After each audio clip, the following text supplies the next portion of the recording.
The smell of lilies still clung to my black dress when I found it, hidden between the yellowed pages of my grandmother's recipe book, tucked so carefully that my fingers almost missed the edge.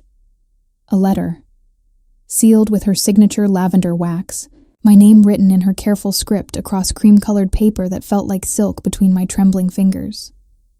Everyone had gone home. The funeral reception was over. Dishes washed, casseroles stored away. My family had hugged me goodbye with that particular tightness that comes after burying someone we love, their eyes already moving toward tomorrow, toward forgetting. But I couldn't leave her kitchen yet. I needed to breathe in the lingering scent of her vanilla candles one more time, to touch the countertops where her hands had kneaded bread every Sunday morning for 60 years. That's when I saw the cookbook, lying open on her little wooden stool by the window, the same stool where she used to sit and tell me stories about the old country, about women who kept secrets and survived wars. My fingers moved through the pages automatically, muscle memory from childhood afternoons spent learning her apple, strudel recipe. But this time, something crackled against my palm. The letter felt heavy. Not just the paper, but the weight of words unspoken, of time running out. I could almost hear her voice in the kitchen's silence, that soft accent that never quite faded even after 50 years in America. Meine Liebste, she used to call me. My dearest. I broke the seal with shaking hands. The wax crumbled like old promises, and her handwriting spilled across the page like a confession.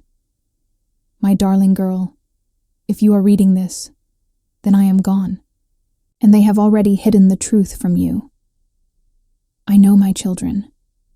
I know how fear makes them small, how money makes them cruel, but you, my dear one, you have always been different. You have always asked the questions they were afraid to answer. My heart hammered against my ribs.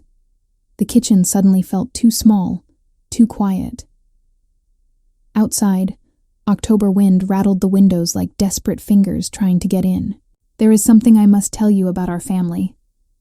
About the fortune they will claim never existed. About the vault they will swear is just an old woman's fantasy. Her words blurred as tears I hadn't expected started falling. But it is real. Liebling. As real as the scars on my hands and the stories they never wanted you to hear. I pressed the letter against my chest, feeling the paper warm against my skin.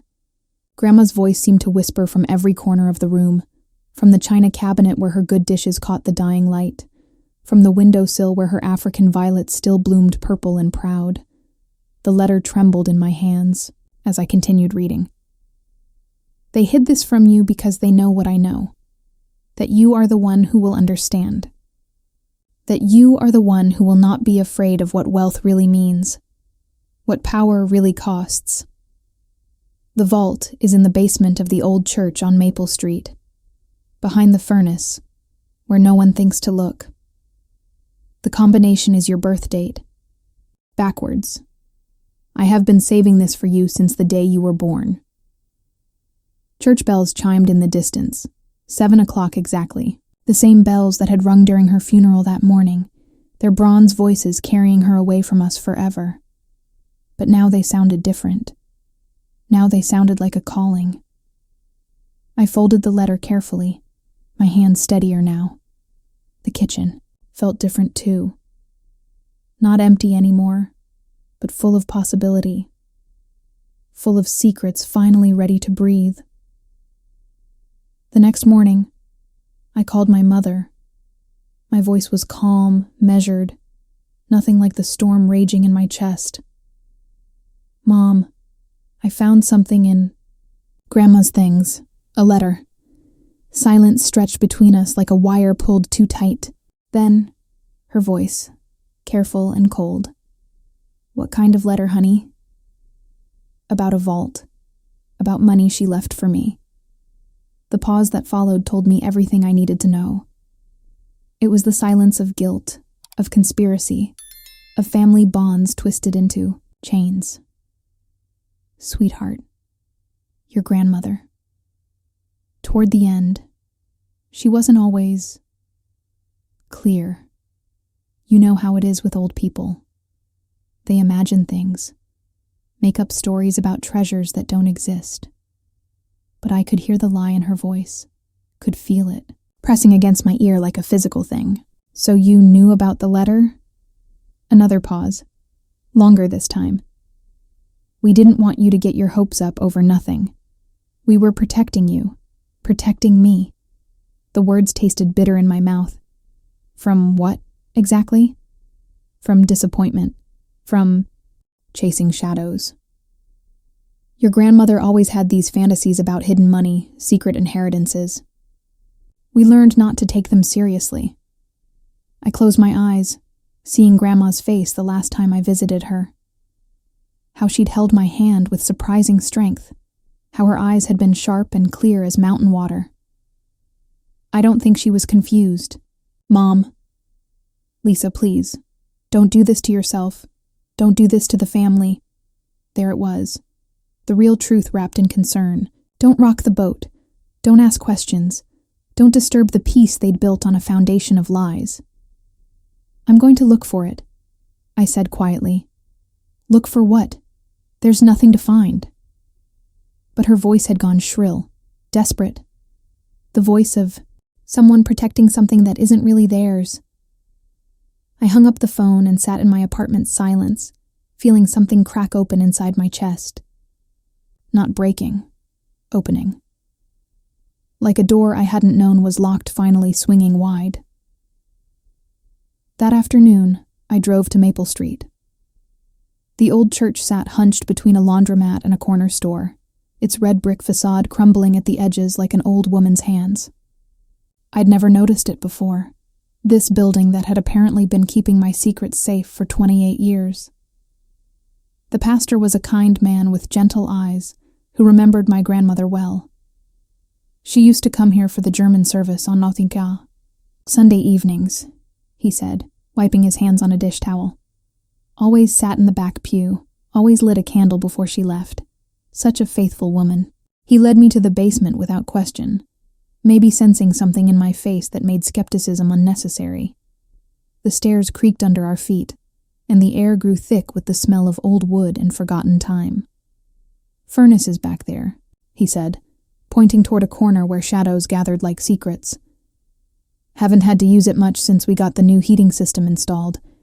Your grandmother asked about this space once, said it reminded her of the root cellars back home. I thanked him and waited until his footsteps faded upstairs. Then I was alone with the darkness and the possibility that everything was about to change. The furnace squatted in the corner like a sleeping giant, all black iron and cold metal. Behind it, just as Grandma had said, I found a section of wall that looked different from the rest. Newer mortar, slightly different brick color. My fingers traced the edges until I found what I was looking for. A small metal panel, painted to match the wall, but definitely not original construction. My birth date backwards. 09 to 15 to 1995 became 59, 91, 51, 90. The numbers clicked into place with tiny metallic whispers. For a moment, nothing happened. Then, with a sound like a sigh, the panel swung open.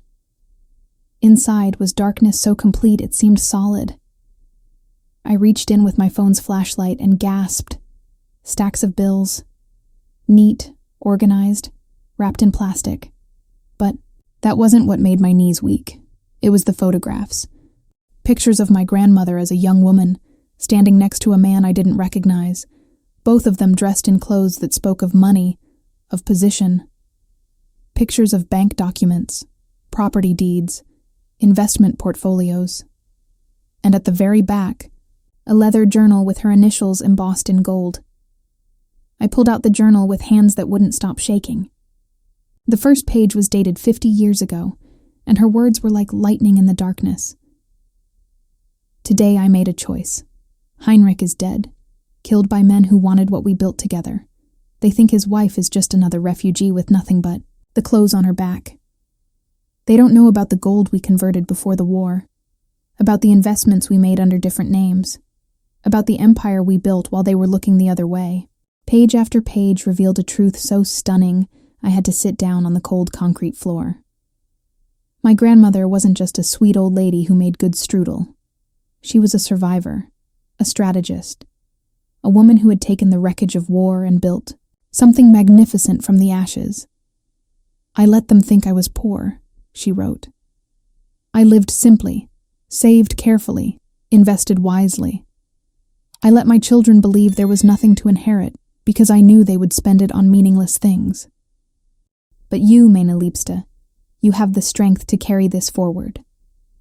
You have the wisdom to know that money is not the treasure. The treasure is knowing who you really are." The final entry was dated just weeks before she died. "The money is yours now. But more than that, the truth is yours. You come from warriors, from survivors, from women who refuse to be broken. Don't let them make you small. Don't let them convince you that you are less than everything you were born to be." I sat in that basement for hours, reading through 50 years of careful planning, of love so deep it waited decades to reveal itself. The money was real, more real than I'd ever dreamed. But the knowledge was realer still. The understanding that I'd been chosen, trusted,